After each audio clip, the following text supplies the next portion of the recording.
I have received a lot of feedback on my videos about my brooders, so let's do a tour. This is the hatch house. This is where all of the magic happens, all the things. And these are the brooders. I purchased these brooders several years ago. They are made by Producer's Pride. When I purchased them, I was able to purchase them online on tractorsupply.com. Now, I have them set up slightly differently than they are made to be set up because I have them set up for the purposes that work for me. As you can see, those are all extra feed trays up there that are supposed to go, well, actually, one is a feeder.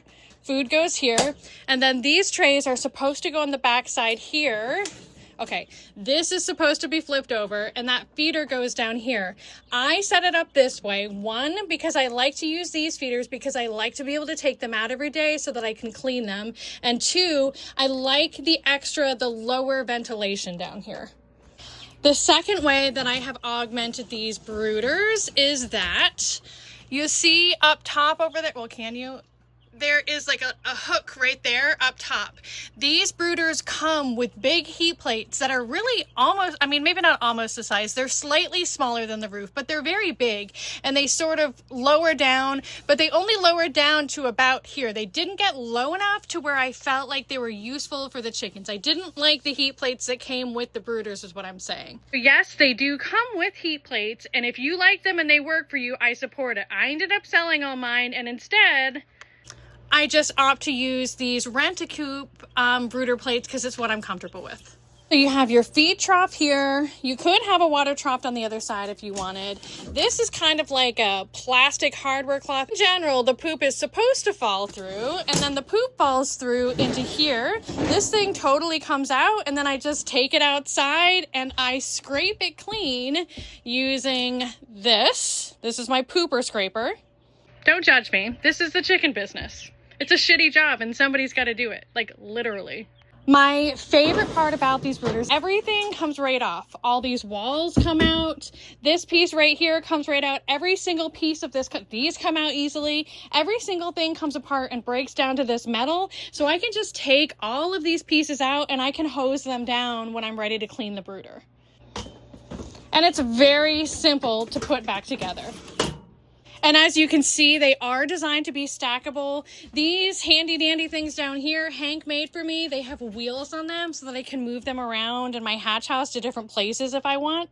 Oh, there's no blueprints. I can't tell you how he makes them. Hank doesn't make blueprints. He doesn't like plan things the way normally functioning people do. You know how there's like that fine line between genius and sanity? Well, that is who Hank is as a person. So what I'm saying is there's never any plans for anything. He just like gets an idea and executes it. But anyways, I digress.